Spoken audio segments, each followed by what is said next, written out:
ঠিক আছে, এটা নিয়ে আপনার সাথে আমি পরে কথা বলবো না। শুনেন, ওই দিকের বাজারে মতি মিয়ার একটা চায়ের দোকান আছে, ওইখানেই আমি বসি। সাঁতার জানো? না। তাই বলো, সেই কারণে তুমি এত ভয় পাচ্ছ? না থাক, আমি বরঞ্চ এখন উঠি। আর যদি বাবার সাথে যেতে, তাহলে তো বাবা নিজে থেকেই অনেক কিছু তোমাকে বলতো। আচ্ছা ঠিক আছে, বাবা হাঁটতে বেরিয়েছে, আরমান রোমান কোথায় গেছে আমরা জানি না, চলো আমরা দুজন ছাদে যাই। আমার কোথায় কি আছে না আছে এগুলো নিয়ে তোমাদেরকে মাথা ঘামাতে হবে না, এগুলো আমার ব্যাপার। আপাতত আমি দেখি। হ্যাঁ, হোয়াট? মানে আমি শটডাউন করলাম? কখন করলাম? কি করলাম? এত চালাকি আমার সাথে করো না। নিজের চোখ বন্ধ করলেই মনে করো আর কেউ কিছু দেখে না। তুমি যে কি করে বেড়াও সেটা সবার চোখে পড়ে। তুমি কি সামহাও আমান ভাই আর লিসা ভাবির কথা বলছো? এছাড়া আর কেউ আছে নাকি? খেয়াল তো করিনি। ছি নোমান, ছি, তোমার অ্যাটিটিউড এত খারাপ। প্লিজ, আমার অ্যাটিটিউড নিয়ে তোমাকে ভাবতে হবে না। তুমি নিজে কি করছো সেটা আগে দেখো। আশ্চর্য, ওখান দিয়ে আমান ভাই আর লিসা ভাবি যাচ্ছিল, তাই দেখা হয়ে গেল। ইনফ্যাক্ট আমি তো তেমন কোনো কাপড় পরি না যেটাতে খারাপ বোঝা যাবে। আমি যথেষ্ট পরিমাণ নিজেকে মেনটেন করেছিলাম ওখানে। এসব ফালতু লজিক দিয়ে আমাকে ভোলাবার চেষ্টা করো না। আমি কিন্তু এত বোকা না। তোমাকে ভোলাবার আমার কোনো ইচ্ছেই নেই। ইনফ্যাক্ট তোমার লাইফ পার্টনার যে আমি, সেটা তো আমার মনেই হয় না। ও আচ্ছা, সেজন্যই বুঝি নতুন কাউকে ভোলাবার জন্য ফাঁদ পেতে বসে আছো। নোমান, মুখে যা আসে শুধু তা বলে যাবে না। তুমি আমাকে সারাক্ষণ ইগনোর করবে, আর আমি কিছু বললেই কিছু করলেই দোষ, তাই না? আমি আজকে যেই কথাটা বললাম সেটার জন্য তুমি দায়ী। এরপর যদি আমি কোনো অঘটন ঘটিয়েই ফেলি, তখন আমাকে কিছু বলতে পারবে না, কারণ সেই পথটা তুমি তৈরি করে দিয়েছো। অঘটন ঘটানো তো তোমার প্রতিদিনের কাজ। শুধুমাত্র মানুষটা চেঞ্জ করেছে। আগে মৃণাল ছিল, এখন হয়তো অন্য কেউ। উফ নোমান, তোমার সাথে আমার কথা বলতেও রুচিতে পাচ্ছে। তুমি এত নোংরা। শোনো সীমানা, সহ্যের কিন্তু একটা সীমা আছে। অতীতে তোমার অনেক কিছু আমি সহ্য করেছি, কিন্তু এখন আর কোনো কিছু আমি সহ্য করব না। আমার চোখের সামনে যেন কোনো কিছু না ঘটে, এর ফল কিন্তু ভালো হবে না। কেন? খুব কষ্ট হচ্ছে না? খুব কষ্ট হচ্ছে এখন? যখন আমাকে আবর্জনার মতো তুমি ছুঁড়ে ফেলে রেখেছিলে দিনের পর দিন, তখন আমার কেমন কষ্ট লেগেছিল একটাবার ভেবেছো? আমার কষ্টগুলো তোমাকে কখনো এখানে স্পর্শ করেনি? কখনো স্পর্শ করেনি? আমার চোখের পানির কি কোনো মূল্য নেই? একবার বলো নোমান, তোমার কাছে কি কোনোই মূল্য নেই? পুরুষ মানুষ হয়েছে তো, এই কারণে স্ত্রীর উপরে খুব বাহাদুরি দেখাতে পারছো। ছেড়েও দিবে না, ধরেও রাখবে না। ভীষণ স্বার্থপর তুমি, অনেক সেলফিশ।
বাবার অবস্থা এখন কেমন বুঝছিস রে?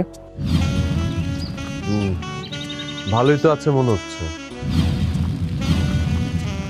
বাবাকে ঢাকা যাওয়ার ব্যাপারে বলেছিস? না, এখনো বলিনি।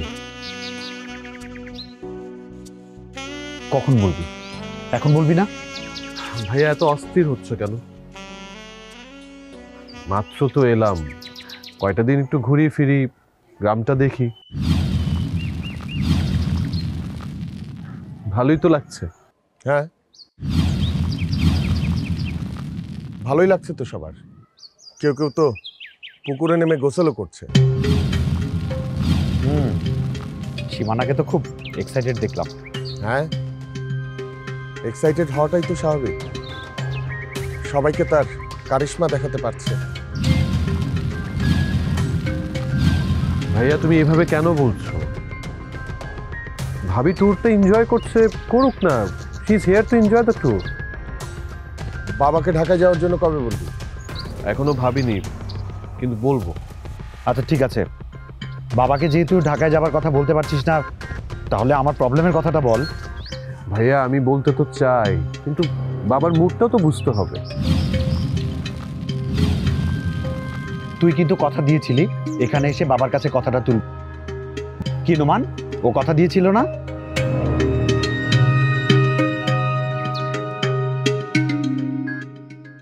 হ্যাঁ বলেছিল বলবে, কটা দিন যাক, একটু রিল্যাক্স হোক, তারপর না হয় বলবে। আর কত রিল্যাক্স করবো আমরা? এদিকে আমার টেনশনে ঘুম হচ্ছে না। আহা, আরমান যখন বলেছে তখনও বলবেই, এত ব্যস্ত আবার কি আছে? আমার এখানে একদমই ভাল লাগছে না, আমি তো এখানে আসতেই চাই নাই। এসেছি দায় পড়ে। আরমান আমাকে কথা দিয়েছে এখানে এসে বাবাকে কথাটা বলবে, আর সেই জন্যই তো আমি এসেছি। আর যদি না বলিস, ওকে তোরা এখানে থাক, আমি ঢাকায় চলে যাই। আমি কালই চলে যাব এখান থেকে, কোনো সমস্যা নেই আমার। ভাইয়া তুমি না খালি অস্থির হয়েছে, এত অস্থির হলে জীবন চলবে? এই তোর সমস্যা কি? তুই আমাকে জীবন সম্পর্কে শিখাবি? হ্যাঁ, জীবনে দেখেছিস কি করিস তো ব্যবসা একটা, বুঝিস শুধু ডেবিট আর ক্রেডিট। ওসব ব্যবসা আমারও ছিল, ওই নোমানকে জিজ্ঞেস করো, দেখেছে। এখন নেই দেখে খুব ভাব ধরেছিস, তাই না? ভাইয়া তুমি শুধু শুধু রেগে যাচ্ছ, আমি ওরকম কোনো কিছু মিন করে বলি। আমার উপর রাগ করে তো কোনো লাভ নেই, আমি বললাম তো বাবাকে বলবো। তাহলে বল, বুঝিয়ে বল, দেখি দেখি বাবা কি ইনিশিয়েটিভ নেয়। এখানে ঢাকা থেকে কষ্ট করে এত দূরে এসেছি, ওই গ্রামে গ্রামে ঘুরে রোমান্স, পুকুরের মধ্যে শাওয়ার নেওয়া, এসব দেখার জন্য না। যে কারণে এসেছি সেটাই তো হচ্ছে না। আচ্ছা, বাবা যদি রাজি না হয় তখন তুই কি করবি? এক্স্যাক্টলি, আমি তো এটাই বলতে যাচ্ছি। বাবা রাজি না হলে তুমি কি করতে পারবে? রাজি হবে না কেন? রাজি যাতে হয় ওভাবেই বুঝিয়ে বল। দেখো, ঢাকায় থাকতেও তো অনেকবার বলেছ, বাবাকে বুঝিয়েছ, কোনো লাভ হয়েছে? তো এখনো তো নাও হতে পারে, বাবা নাও বুঝতে পারে। মাঝখান থেকে কি হবে জানো? আমরা যে এখানে এসেছি, আমাদের পুরো আনন্দটা মাটি হয়েছে।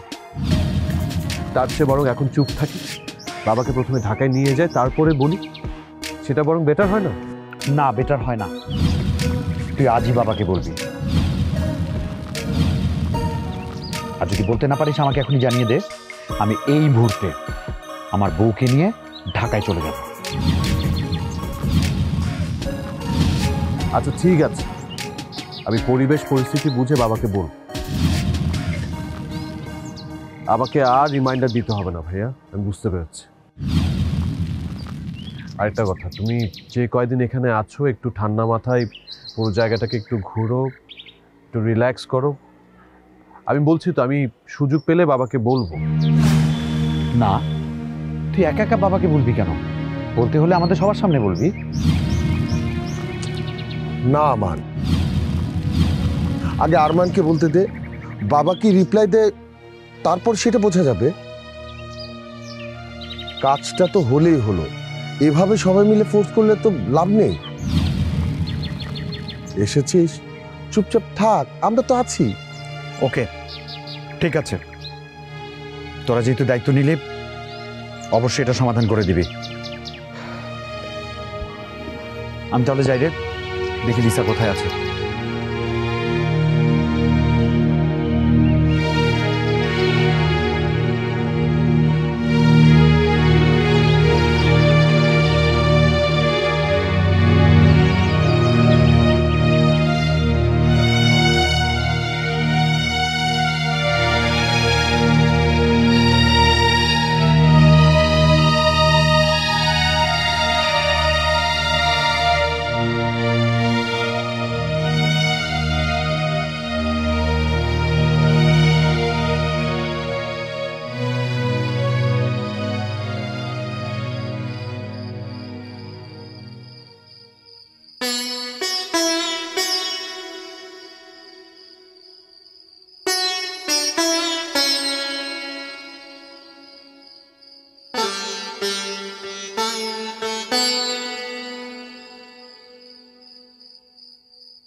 কি ব্যাপার, যাচ্ছ কোথাও?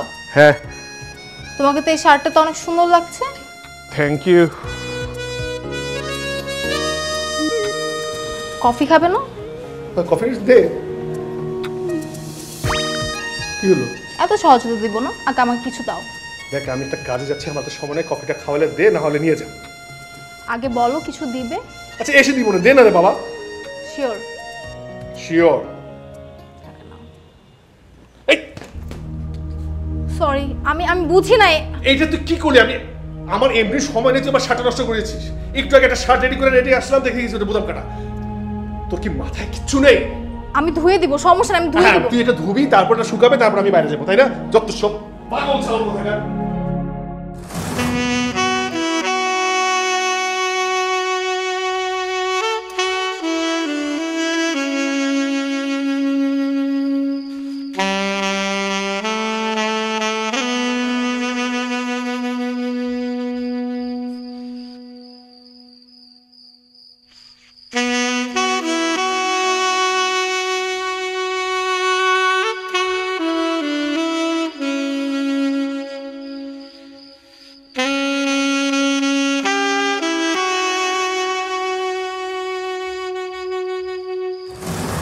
তাহলে কে বেশি সুন্দর? আমার তো সুন্দর মনে হয় কাকে জানিস? বলো। তুই তুই সব থেকে বেশি সুন্দর। সত্যি? একদম সত্যি। তোর মতো সুন্দর একজন না। তুই সবার থেকে ডিফারেন্ট। তোর কোনো বান্ধবী তোর থেকে সুন্দর না। আচ্ছা বলো তো, আমি বেশি সুন্দর নাকি তোমার সেই রিনা বেশি সুন্দর? কি হলো বলো? তুই সুন্দর, ডেফিনেটলি তুই। সোয়ার। সিরিয়াসলি? আচ্ছা দাঁড়াও, আমি তোমার জন্য চা বানাই নিয়ে আসি।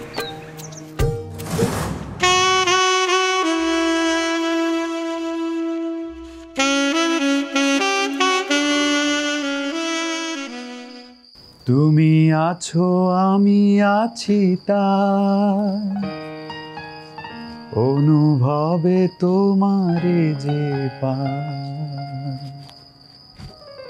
শুধু দুজনে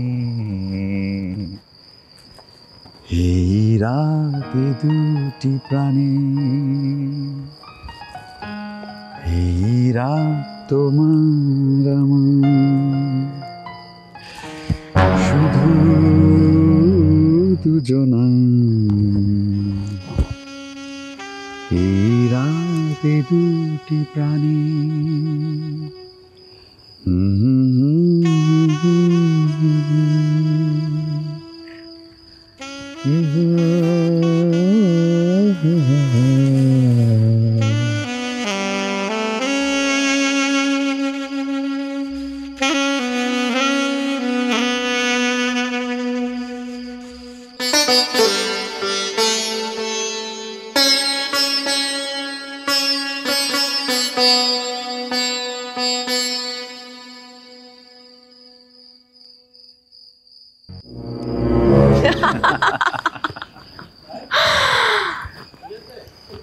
আচ্ছা, তোমার মনে পড়ে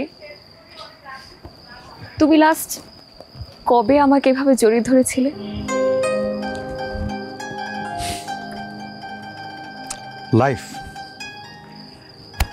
life treats are so rude. ওই যে বলে না, life is not bed of red roses. জীবন খুব নিষ্ঠুর, কঠিন। ব্যবসা, কেরিয়ার, ইমিগ্রেশন, আমেরিকা স্ট্রাগল, সব কিছু মিলিয়ে কখন যেন আমরা বদলে গেছি। মনের অজান্তে আমাদের মনের দূরত্ব অনেক দূর থেকে দূরতম ডিস্টেন্সে চলে গেছে।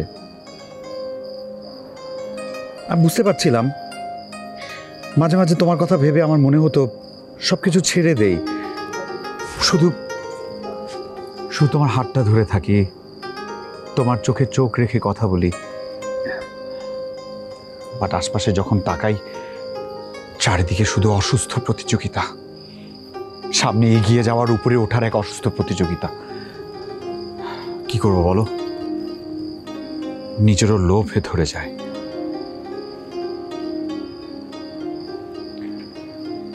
মাঝে মাঝে আমার কি মনে হয় জানো, আমাদের যদি একটা বাচ্চা থাকতো, ফুটফুটে সুন্দর একটা বাচ্চা, যে সারা বাড়ি ঘুরে বেড়াবে আর তোমাকে বাবা বাবা বলে ডাকবে,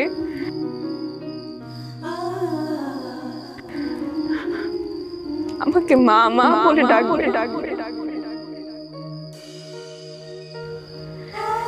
এর থেকে বড় সুখ আমার মনে হয় আর কোনো কিছুতে নেই। আচ্ছা লিসা, আমাদের একটা ছোট্ট সোনামণি নেই, আমাদের একটা চাঁদের টুকরা নেই, আমাদের একটা বাচ্চা নেই। এই জন্য কি তুমি অনেক কষ্ট পাও?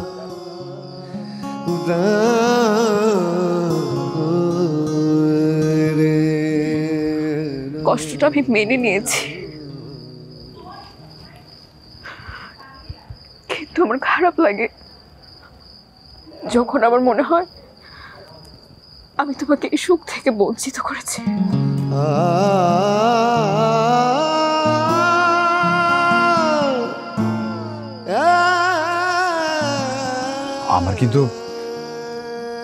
আমার কিন্তু এটা নিয়ে কোনো আফসোস নেই। নেই না, এক জীবনে মানুষ কিন্তু সবকিছু পায় না। মানুষের সব স্বপ্ন পূরণ হয় না, সব আশা বাস্তবে ধরা দেয় না।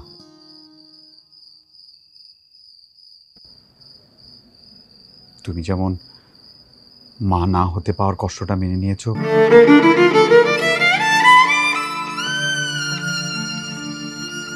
আমিও তোমার মতো বাবা না হতে পারার কষ্টটা মেনে নিয়েছি।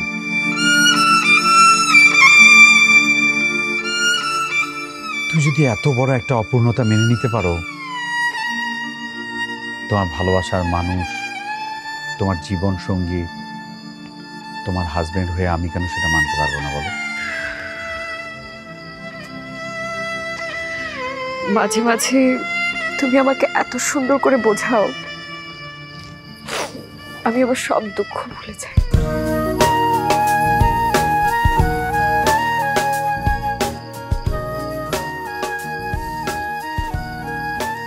এদিকে তাকাও, আমি পাশে আছি না? বাচ্চার জন্য কখনো মন খারাপ করবে না, ঠিক আছে? করবো না। Good girl. দেখো লিসা, বাচ্চা নেওয়ার যাদের অ্যাবিলিটি নেই, যারা চাইলেও বাচ্চা নিতে পারে না, মন খারাপ তো তারা করবে। আমরা কেন মন খারাপ করব? ঠিকই বলেছ। আমারও মনে হয় নোমান আর সীমানার এবার একটা বাচ্চা নেওয়া উচিত। একটা কথা জানো ভাবি, হুম? জীবনে টাকার অনেক প্রয়োজন আছে। টাকা না থাকলে জীবনে ভালোবাসার কোনো মূল্য নেই। মনিকা, কেন পাগলামি করছিস? ওই বাড়িতে কি জন্য তোকে থাকতে দিবে? যাতে ফাইভ এই বাড়িতে চলে আসে।